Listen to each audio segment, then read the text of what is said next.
اے لوگو جو ایمان لائے ہو، اگر تم حقیقت میں اللہ ہی کی بندگی کرنے والے ہو تو جو پاک چیزیں ہم نے تمہیں بخشی ہیں انہیں بے تکلف کھاؤ اور اللہ کا شکر ادا کرو۔ اللہ کی طرف سے اگر کوئی پابندی تم پر ہے تو وہ یہ ہے کہ مردار نہ کھاؤ، خون سے اور سور کے گوشت سے پرہیز کرو، اور کوئی ایسی چیز نہ کھاؤ جس پر اللہ کے سوا کسی اور کا نام لیا گیا ہو۔ ہاں، جو شخص مجبوری کی حالت میں ہو اور وہ ان میں سے کوئی چیز کھا لے بغیر اس کے کہ وہ قانون شکنی کا ارادہ رکھتا ہو یا ضرورت کی حد سے تجاوز کرے تو اس پر کچھ گناہ نہیں۔ اللہ بخشنے والا اور رحم کرنے والا ہے۔ اے لوگو جو ایمان لائے ہو، بندشوں کی پوری پابندی کرو۔ تمہارے لیے مویشی کی قسم کے سب جانور حلال کیے گئے سوائے ان کے جو آگے چل کر تم کو بتائے جائیں گے، لیکن احرام کی حالت میں شکار کو اپنے لیے حلال نہ کرو، بے شک اللہ جو چاہتا ہے حکم دیتا ہے۔ تم پر حرام کیا گیا مردار، خون، سور کا گوشت، وہ جانور جو خدا کے سوا کسی اور کے نام پر ذبح کیا گیا ہو، وہ جو گلا گھٹ کر یا چوٹ کھا کر یا بلندی سے گر کر یا ٹکر کھا کر مرا ہو، یا جسے کسی درندے نے پھاڑا ہو، سوائے اس کے جسے تم نے زندہ پا کر ذبح کر لیا، اور وہ جو کسی آستانے پر ذبح کیا گیا ہو۔ نیز یہ بھی تمہارے لیے ناجائز ہے کہ پانسوں کے ذریعے سے اپنے قسمت معلوم کرو۔ یہ سب افعال فسق ہیں۔ آج کافروں کو تمہارے دین کی طرف سے پوری مایوسی ہو چکی ہے، لہٰذا تم ان سے نہ ڈرو بلکہ مجھ سے ڈرو۔ آج میں نے تمہارے دین کو تمہارے لیے مکمل کر دیا ہے اور اپنی نعمت تم پر تمام کر دی ہے، اور تمہارے لیے اسلام کو تمہارے دین کی حیثیت سے قبول کر لیا ہے۔ لہٰذا حرام و حلال کی جو قیود تم پر عائد کر دی گئی ہیں ان کی پابندی کرو۔ البتہ جو شخص بھوک سے مجبور ہو کر ان میں سے کوئی چیز کھا لے بغیر اس کے کہ گناہ کی طرف اس کا میلان ہو تو بے شک اللہ معاف کرنے والا اور رحم فرمانے والا ہے۔ لوگ پوچھتے ہیں کہ ان کے لیے کیا حلال کیا گیا ہے؟ کہو، تمہارے لیے ساری پاک چیزیں حلال کر دی گئی ہیں، اور جن شکاری جانوروں کو تم نے سدھایا ہو، جن کو خدا کے دیے ہوئے علم کی بنا پر تم شکار کی تعلیم دیا کرتے ہو، وہ جس جانور کو تمہارے لیے پکڑ رکھیں اس کو بھی تم کھا سکتے ہو، البتہ اس پر اللہ کا نام لے لو اور اللہ کا قانون توڑنے سے ڈرو۔ اللہ کو حساب لیتے کچھ دیر نہیں لگتی۔ آج تمہارے لیے ساری پاک چیزیں حلال کر دی گئی ہیں۔ اہل کتاب کا کھانا تمہارے لیے حلال ہے اور تمہارا کھانا ان کے لیے، اور محفوظ عورتیں بھی تمہارے لیے حلال ہیں، خواہ وہ اہل ایمان کے گروہ سے ہوں یا ان قوموں میں سے جن کو تم سے پہلے کتاب دی گئی تھی، بشرط یہ کہ تم ان کے مہر ادا کر کے نکاح میں ان کے محافظ بنو، نہ یہ کہ آزاد شہوت رانی کرنے لگو یا چوری چھپے آشنائیاں کرو۔ اور جو کسی نے ایمان کی روش پر چلنے سے انکار کیا تو اس کا سارا کارنامہ زندگی ضائع ہو جائے گا اور وہ آخرت میں دیوالیہ ہوگا۔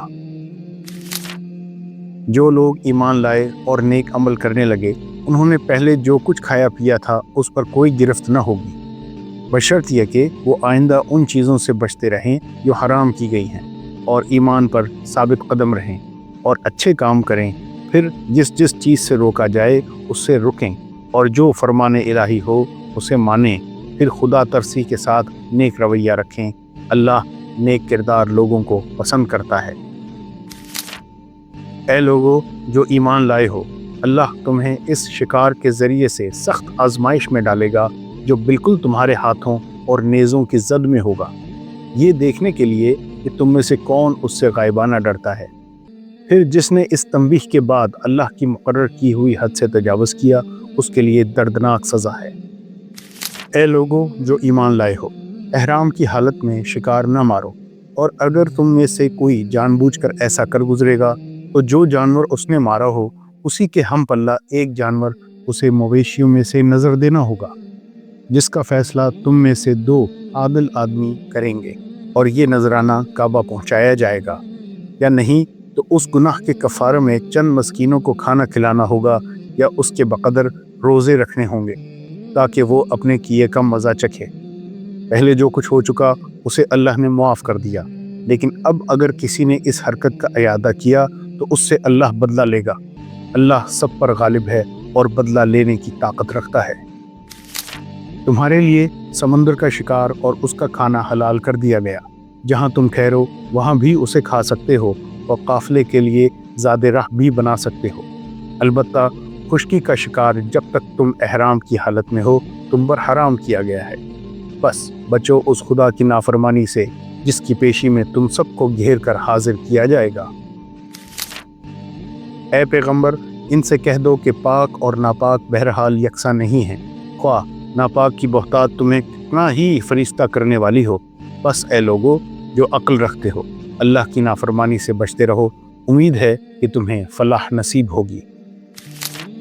پھر اگر تم لوگ اللہ پر ایمان رکھتے ہو تو جس جانور پر اللہ کا نام لیا گیا ہو اس کا گوشت کھاؤ۔ آخر کیا وجہ ہے کہ تم وہ چیز نہ کھاؤ جس پر اللہ کا نام لیا گیا ہو، حالانکہ جن چیزوں کا استعمال حالت اضطرار کے سوا دوسری تمام حالتوں میں اللہ نے حرام کر دیا ہے، ان کی تفصیل وہ تمہیں بتا چکا ہے۔ بکثرت لوگوں کا حال یہ ہے کہ علم کے بغیر محض اپنی خواہشات کی بنا پر گمراہ کن باتیں کرتے ہیں۔ ان حد سے گزرنے والوں کو تمہارا رب خوب جانتا ہے۔ تم کھلے گناہوں سے بھی بچو اور چھپے گناہوں سے بھی۔ جو لوگ گناہ کا اکتساب کرتے ہیں وہ اپنی اس کمائی کا بدلہ پا کر رہیں گے۔ اور جس جانور کو اللہ کا نام لے کر ذبح نہ کیا گیا ہو اس کا گوشت نہ کھاؤ، ایسا کرنا فسق ہے۔ شیاطین اپنے ساتھیوں کے دلوں میں شکوک و اعتراضات القاء کرتے ہیں تاکہ وہ تم سے جھگڑا کریں، لیکن اگر تم نے ان کی اطاعت قبول کر لی تو یقیناً تم مشرک ہو۔ اے محمد، ان سے کہو کہ جو وحی میرے پاس آئی ہے اس میں تو میں کوئی چیز ایسی نہیں پاتا جو کسی کھانے والے پر حرام ہو، الا یہ کہ وہ مردار ہو، یا بہایا ہوا خون ہو، یا سور کا گوشت ہو کہ وہ ناپاک ہے، یا فسق ہو کہ اللہ کے سوا کسی اور کے نام پر ذبح کیا گیا ہو۔ پھر جو شخص مجبوری کی حالت میں کوئی چیز ان میں سے کھا لے بغیر اس کے کہ وہ نافرمانی کا ارادہ رکھتا ہو اور بغیر اس کے کہ وہ حد ضرورت سے تجاوز کرے، تو یقیناً تمہارا رب درگزر سے کام لینے والا اور رحم فرمانے والا ہے۔ اے نبی، ان سے کہو تم لوگوں نے کبھی یہ بھی سوچا ہے کہ جو رزق اللہ نے تمہارے لیے اتارا تھا اس میں سے تم نے خود ہی کسی کو حرام اور کسی کو حلال ٹھہرا لیا؟ ان سے پوچھو اللہ نے تم کو اس کی اجازت دی تھی یا تم اللہ پر افترا کر رہے ہو؟ بس اے لوگو، اللہ نے جو کچھ حلال اور پاک رزق تم کو بخشا ہے اسے کھاؤ اور اللہ کے احسان کا شکر ادا کرو اگر تم واقعی اسی کی بندگی کرنے والے ہو۔ اللہ نے جو کچھ تم پر حرام کیا ہے وہ ہے مردار اور خون اور سور کا گوشت اور وہ جانور جس پر اللہ کے سوا کسی اور کا نام لیا گیا ہو۔ البتہ بھوک سے مجبور ہو کر اگر کوئی ان چیزوں کو کھا لے بغیر اس کے کہ وہ قانون الہی کی خلاف ورزی کا خواہش مند ہو یا حد ضرورت سے تجاوز کا مرتکب ہو، تو یقیناً اللہ معاف کرنے اور رحم فرمانے والا ہے۔ اور یہ جو تمہاری زبانیں جھوٹے احکام لگایا کرتی ہیں کہ یہ چیز حلال ہے اور وہ حرام، تو اس طرح کے حکم لگا کر اللہ پر جھوٹ نہ باندھا کرو۔ جو لوگ اللہ پر جھوٹے افطرا باندھتے ہیں وہ ہرگز فلاح نہیں پایا کرتے۔ دنیا کا عیش چند روزہ ہے، آخرکار ان کے لیے دردناک سزا ہے۔ اللہ ہی نے تمہارے لیے یہ مویشی جانور بنائے ہیں تاکہ ان میں سے کسی پر تم سوار ہو اور کسی کا گوشت کھاؤ۔ اے لوگو جو ایمان لائے ہو، خدا پرستی کی نشانیوں کو بے حرمت نہ کرو، نہ حرام مہینوں میں سے کسی کو حلال کر لو، نہ قربانی کے جانوروں پر دست درازی کرو، نہ ان جانوروں پر ہاتھ ڈالو جن کی گردنوں میں نظر خداوندی کی علامت کے طور پر پٹے پڑے ہوئے ہوں، نہ ان لوگوں کو چھیڑو جو اپنے رب کے فضل اور اس کی خوشنودی کی تلاش میں مکان محترم کعبہ کی طرف جا رہے ہوں۔ ہاں، جب احرام کی حالت ختم ہو جائے تو شکار تم کر سکتے ہو۔ اور دیکھو، ایک گروہ نے جو تمہارے لیے مسجد حرام کا راستہ بند کر دیا ہے تو اس پر تمہارا غصہ تمہیں اتنا مشتعل نہ کر دے کہ تم بھی ان کے مقابلے میں ناروا زیادتیاں کرنے لگو۔ نہیں، جو کام نیکی اور خدا ترسی کے ہیں ان میں سب سے تعاون کرو، اور جو گناہ اور زیادتی کے کام ہے ان میں کسی سے تعاون نہ کرو۔ اللہ سے ڈرو، اس کی سزا بہت سخت ہے۔ اے محمد، ان سے کہو کہ میرے رب نے جو چیزیں حرام کی ہیں وہ تو یہ ہیں: بے شرمی کے کام، خواہ کھلے ہوں یا چھپے، اور گناہ اور حق کے خلاف زیادتی، اور یہ کہ اللہ کے ساتھ تم کسی کو شریک کرو جس کے لیے اس نے کوئی سند نازل نہیں کی، اور یہ کہ اللہ کے نام پر کوئی ایسی بات کہو جس کے متعلق تمہیں علم نہ ہو کہ وہ حقیقت میں اسی نے فرمائی ہے۔ لوگوں کے لیے مرغوبات نفس، عورتیں، اولاد، سونے چاندی کے ڈھیر، چیدہ گھوڑے، مویشی اور زرعی زمینیں بڑی خوشائند بنا دی گئی ہیں، مگر یہ سب دنیا کی چند روزہ زندگی کے سامان ہیں۔ حقیقت میں جو بہتر ٹھکانہ ہے وہ تو اللہ کے پاس ہے۔ لوگ تم سے چاند کی گھٹتی بڑھتی صورتوں کے متعلق پوچھتے ہیں، کہو یہ لوگوں کے لیے تاریخوں کے تعین کی اور حج کی علامتیں ہیں۔ نیز ان سے کہو یہ کوئی نیکی کا کام نہیں ہے کہ تم اپنے گھروں میں پیچھے کی طرف سے داخل ہوتے ہو۔ نیکی تو اصل میں یہ ہے کہ آدمی اللہ کی ناراضی سے بچے، لہٰذا تم اپنے گھروں میں دروازے ہی سے آیا کرو، البتہ اللہ سے ڈرتے رہو، شاید کہ تمہیں فلاح نصیب ہو جائے۔ حقیقت یہ ہے کہ مہینوں کی تعداد جب سے اللہ نے آسمان و زمین کو پیدا کیا ہے اللہ کے نوشتے میں 12 ہی ہے، اور ان میں سے 4 مہینے حرام ہیں۔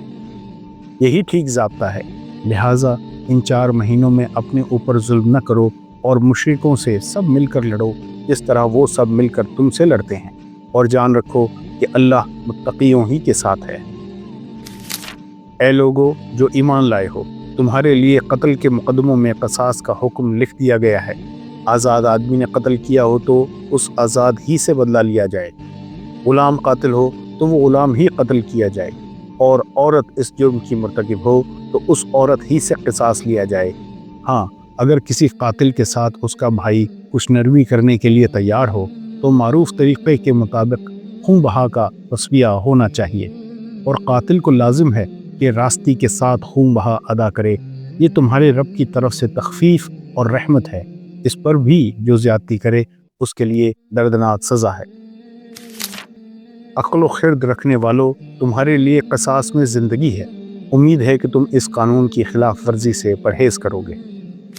اور اگر تم لوگوں کو کہیں میاں اور بیوی کے تعلقات بگڑ جانے کا اندیشہ ہو تو ایک حکم مرد کے رشتہ داروں میں سے اور ایک عورت کے رشتہ داروں میں سے مقرر کرو، وہ دونوں اصلاح کرنا چاہیں گے تو اللہ ان کے درمیان موافقت کی صورت نکال دے گا۔ اللہ سب کچھ جانتا ہے اور باخبر ہے۔ اے لوگو جو ایمان لائے ہو، اللہ کی خاطر راستی پر قائم رہنے والے اور انصاف کی گواہی دینے والے بنو۔ کسی گروہ کی دشمنی تم کو اتنا مشتعل نہ کر دے کہ انصاف سے پھر جاؤ۔ عدل کرو، یہ خدا ترسی سے زیادہ مناسبت رکھتا ہے۔ اللہ سے ڈر کر کام کرتے رہو، جو کچھ تم کرتے ہو اللہ اس سے پوری طرح باخبر ہے۔ اور چور خواہ عورت ہو یا مرد، دونوں کے ہاتھ کاٹ دو، یہ ان کی کمائی کا بدلہ ہے، اور اللہ کی طرف سے عبرتناک سزا۔ اللہ کی قدرت سب پر غالب ہے اور وہ دانا و بینا ہے۔